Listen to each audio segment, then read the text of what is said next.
Good morning, guys. We are live here inside Results One.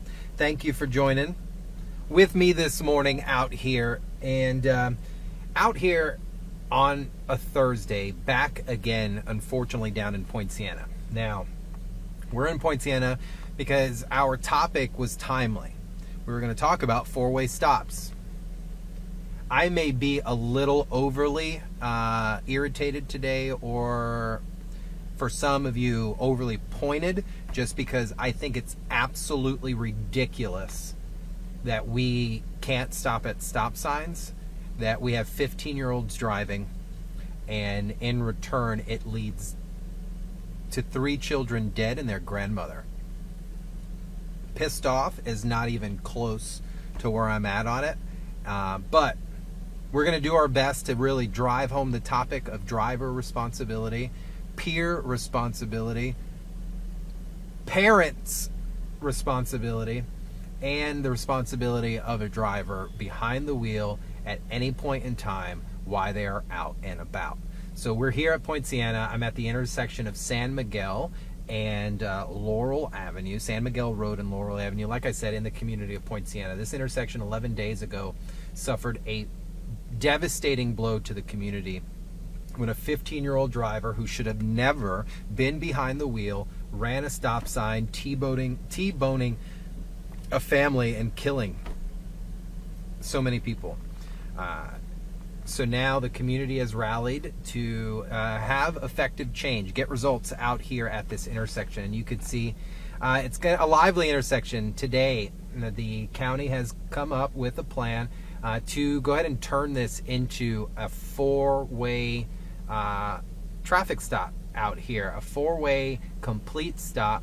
And you're going to hear me say stop complete multiple times. I'm going to be extremely repetitious through this stream because it's, to me, unbelievable that this is what we have to talk about as mature, grown adults in a community. So now this San Miguel, a 30-mile-an-hour zone, which should not be a problem for anybody, is being turned into a 4-way controlled stop. What are the rules? It's not a yield. It's not a maybe. It's not an option. It is a mandatory stop that requires immediate compliance. It is not a, I'm going to kind of slow down. It's not a, oh no, cars are coming, so let me continue through.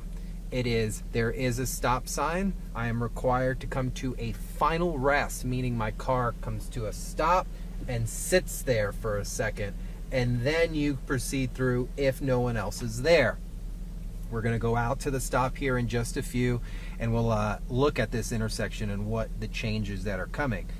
But then if we've got a 4-way stop, it's not a 3-way, it's not a 2-way, 4-way, meaning 4 roadways are coming into one intersection. I know some of you are watching this going, Steve, are we really talking about this? And yeah, we are, because if it wasn't for these types of things, I wouldn't have a job. And it's situations like this driver goes through the intersection here. There are 4 camera crews out here, a crossing guard, a construction crew with lights flashing, and doesn't even stop at the stop sign. But yet I'm sure they're one of the first people that would complain that people don't stop out here. Part of doing all of this is we've got to come together as a community and be just as upset on a normal day as we are when our community takes a fatal blow. But we don't. We only care when something bad happens. We should be complaining about this intersection so much. It took, what, 20 plus years? I've lived out here. I've patrolled out here. I had friends that lived out here. I went to school. And for people to be like, oh, well, we're just becoming aware of this problem, I don't believe it. Poinciana has had an aggressive driving issue since I can remember as a kid. Let's be very clear about that. So it's, and the fact I'm getting irritated because there's a reporter out here that is like stopping cars in the roadway. to try to get an interview, very unsafe. I ain't gonna do it. No one from News 6 is gonna do it. It's taken me off, and I'm about to switch from Trooper Steve to Trooper Monteiro. All right, let's get back to this. So we're going to get out. We're going to talk about the four-way stop sign. There's a crossing guard out here. It's an active school zone.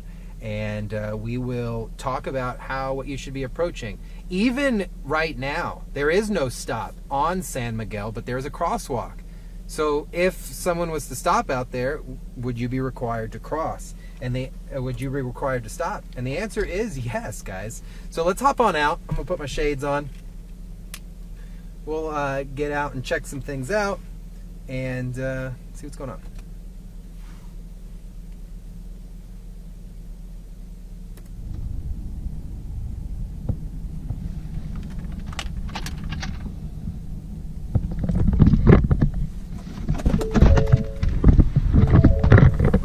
All right, construction crews are actually starting to show up out here. And they are going to be installing the signs. I'm going to wipe the front camera real quick, so just give me a second. Not being rude, I just want to make sure you're able to see everything.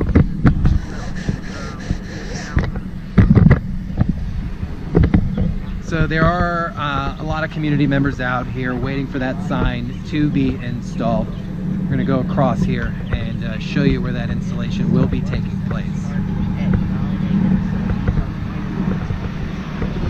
See some crews out here.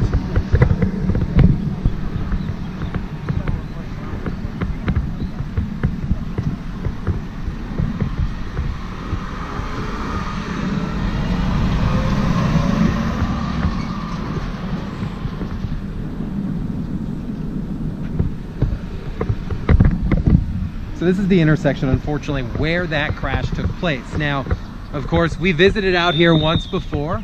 We've been out here not only on patrol, but just in response to that crash as well.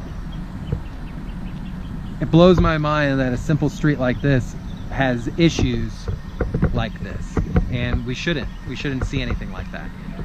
So what's going to happen is they're going to be installing the signs, popping up the four-way sign out here and placing it here at the intersection, creating a four-way stop. Now once this happens, all directions, all drivers will be required to stop in all directions all the time, and then in return, first to stop, first to go. If you get there, no car, you proceed through. If you get there and another car was already stopped, then guess what? You wait for the other car to go. Real simple stuff. But obviously, as drivers, we have issues. Learning and listening. So the crossing guard out here doing her thing, making sure the kids are safe. But this is where that will take place.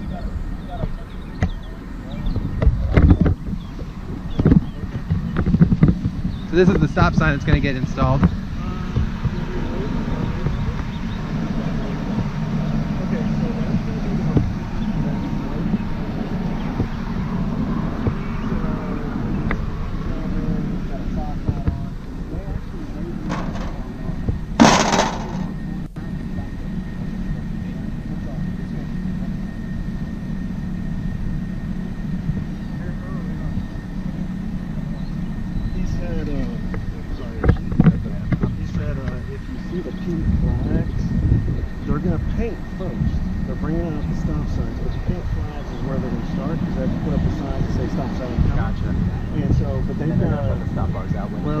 They've got to paint first. Got it. And so they've got to kind of shut down. It's going to take advantage. It's going to take all day. Oh yeah, he's now wishing they would have been out here at night. And I was like, they should have done it overnight. I was like, dude, we were out here at 3 a.m. We wouldn't have missed out. Right. Sweet, thank you. Yeah, no problem. So, guys, this is going to take an all-day type of thing, and what you're looking at is an entire process. It's not just popping up a sign. You've got to prep the traffic flow. You've got to put the lines out on the roadway, and you have to then train drivers over time that this has now become a four-way stop. This stuff does not happen simply overnight, and they can't just put signs up there without warning. So stop bars need to be painted on the roadway, measurements need to be taken, and possibly speed limit changes as you approach the stop sign. You can see more construction crews starting to show up here this morning, and there's a good chance the roadway may have to be shut down because of this. You can't have traffic just flowing out and about. You can see some more road and bridge crews showing up here as they're going to be installing the new traffic pattern here at Laurel and San Miguel.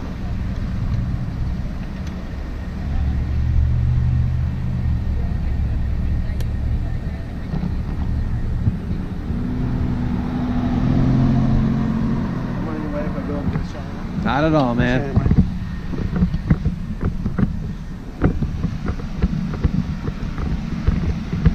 So you can see a lot of crews out here.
So this falls under county jurisdiction. So county road and bridge out here, and they've got to come out, make sure they have the prep signs, paint the roadway, and ensure everything leading up to the sign is proper.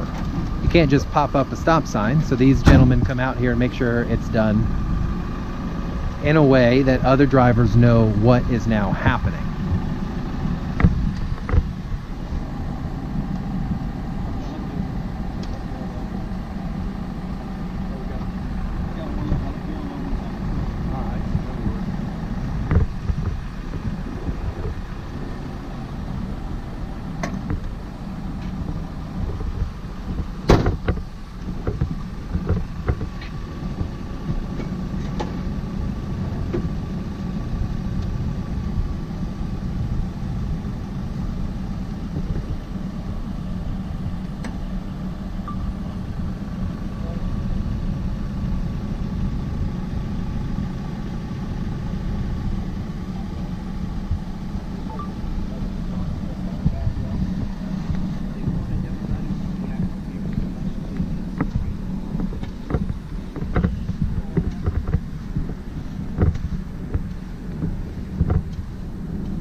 Alright guys, so this is what's happening out here. here. You've got the Osceola County coming out here and properly putting in a stop sign. You can't just put in a stop sign without proper warning. So these gentlemen are out here making sure that that is done in a safe way, and it's done in a way that hopefully other drivers are respecting the signs. A stop sign's there to let a driver know what to do, but the driver has to do it in order for it to be effective. And the day that this fatal crash took place, a driver that should not have been driving, a 15-year-old kid, ran that stop sign.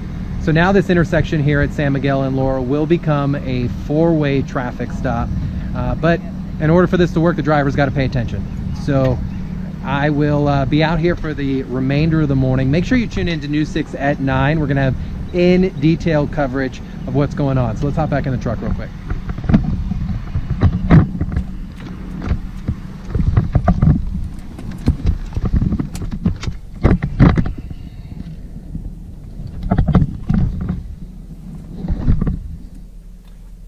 So making sure we report this properly, I want to make sure that you guys understand what took place.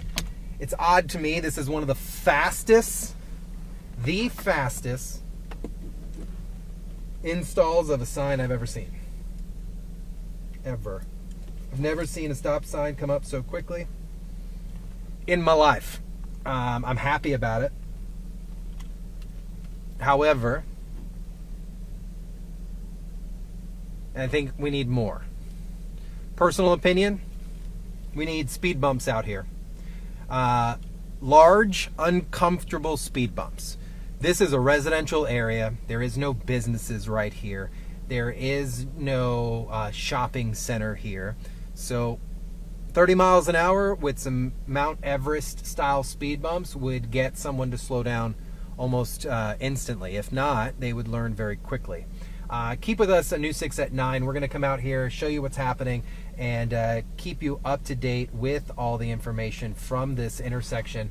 But coming from you live at San Miguel and Laurel, where the two-way stop is now becoming a four-way within 11 days of a fatal crash. Keep it going. Stay safe. Just please pay attention. Do what we're supposed to do when we're supposed to do it, even if we don't want to. The stop sign is there because someone else might be coming through. Your kid, your family member, your neighbor, somebody. We need to pay attention. Be back with you guys here in a little bit.